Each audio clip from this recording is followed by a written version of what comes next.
Hi dear cricket fans, subscribers and friends for Cricket Happenings. Tomorrow is the first semi-finals of the ICC Cricket World Cup 2011. It's going to be played between New Zealand, who upset the apple cart of South Africa, and Sri Lanka, who definitely look favourites to win. But well, I'm going to do a short preview of the match between New Zealand and Sri Lanka, the first semi-final of the ICC Cricket World Cup 2011. So tomorrow we will know who would be one step closer to the cup whether it is Sri Lanka or New Zealand. Well, as far as Sri Lanka is concerned, well, they have everything going for them. They have a very good record, and basically this is going to be played in Colombo at the Premadasa Stadium. And the other thing is, it's a home advantage that Sri Lanka has for sure. And besides that, their openers are into some tremendous form. Tilakuthin Dilshan and Upul Taranga the other day wiped off England without losing any wicket. So that itself says a lot. Kumar Sangakkara, the captain, always leading from the front and also contributing in great measure. Mahela Jayawardene, one of those experienced persons in the Sri Lankan team. Chamara Silva. Now what Sri Lanka needs to do, I will just talk about that. Tilan Samaravira, who has not got much of a knock in this tournament. Probably it's time for him, if at all he gets an opportunity, he needs to really come good and capitalize on that. Angelo Matthews, always a very terrific all-rounder, with both with the bat as the ball. Lasith Malinga, always a dangerous customer. Muttiah Muralidharan, I'm told he's doubtful, but Kumar Sangakkara feels that he's very positive and optimistic about the chances of Sri Lanka, and that says a lot. Definitely Sri Lanka has a lot of reserve talent to come in. Whether Muralidharan's place will be taken by Nuwan Kulasekara, that remains to be seen. Rangana Herath the other day bowled very well with his spinner's left arm spin. Ajanta Mendes was equally impressive with his bowling. Now, as far as Sri Lanka is concerned, Sri Lanka's fielding has to really perk up. They really gave a lot of chances to England, but in the end didn't matter. But every day is not the same. So Sri Lanka needs to really perk it up as far as fielding is concerned. Now, as far as New Zealand are concerned, well, New Zealand have everything. Right now they are really on the top, no doubt about it, because it would have been a surprise for them too that they have actually getting 2 steps closer to the World Cup there.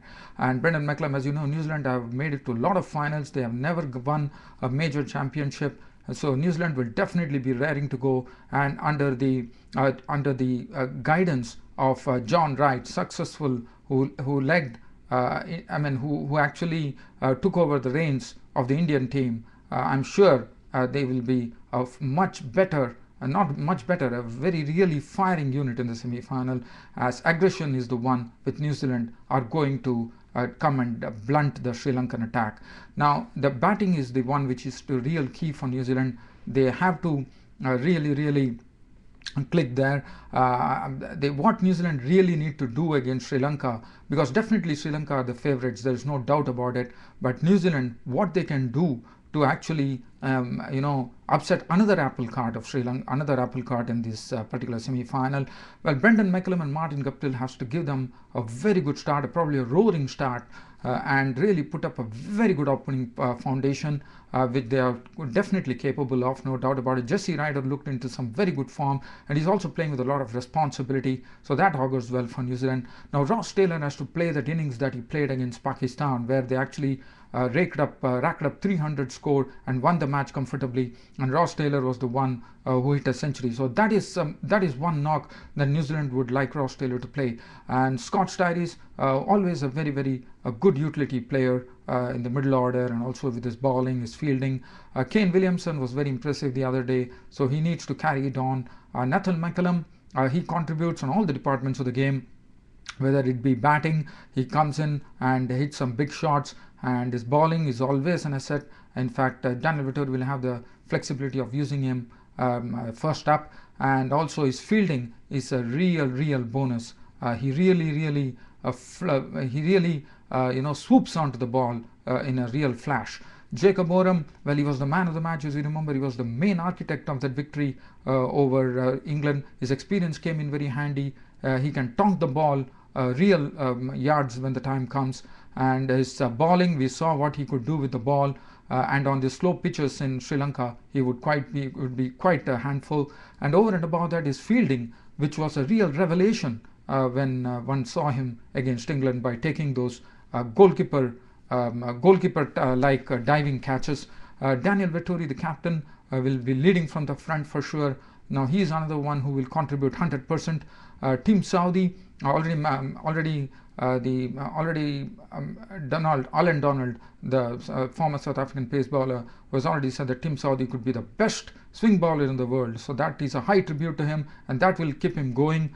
Whether Darryl Tuffy or Andy McKay takes the place of Luke Woodcock, or Luke Woodcock plays, that's going to be the question.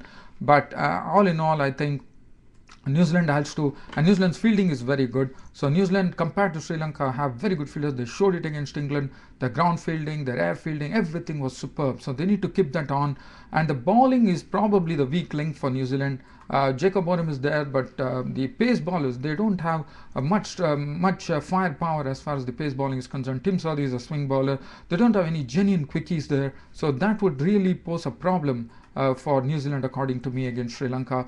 And Sri Lanka, as you know, they're good players of Spain. And Sri Lanka will definitely be trying to, what they would like to do is they would like to continue in the same vein as they did it against England, by actually putting in all the spinners into the equation, because they know that New Zealand are a bit fallible against spin, and that would be the right way to go for me. And other than that, dear fans, I think it has been we are going to have a great game of cricket, no doubt about it. Premadasa Stadium in Colombo. Yes, definitely Sri Lanka are the favourites, but let me tell you, if New Zealand can actually come up with the performance that they did against Pakistan, and then also the bowling performance and fielding performance against England, then who knows, there might be a surprise in store tomorrow too.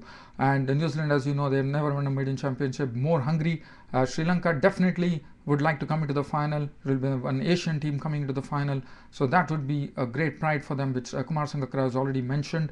And other than that, well, dear cricket fans, I can only say that let's wait for the match to begin tomorrow, and we will know the outcome, that who is a step closer to the ICC Cricket World Cup 2011. Other than that, I don't have anything to share, but I have to tell you one particular news that I would like to share. The Australian fast bowler Sean Tate has announced his retirement from one-day cricket and is concentrating on 2020 cricket. That is another news that I have. Other than that, there's nothing else to share. Dear cricket fans, subscribers, and fans for Cricket Happenings, your support has been absolutely tremendous. Thanks for all your comments and all your encouraging suggestions to me. Thanks for your company. This is your host Ram signing off, telling you that I'll be back with a full match report tomorrow on the first semi-finals of the ICC Cricket World Cup 2011 at the Premadasa Stadium in Colombo between Sri Lanka and New Zealand. That's it, dear cricket fans, friends and subscribers. This is your host Ram bidding goodbye. Thank you.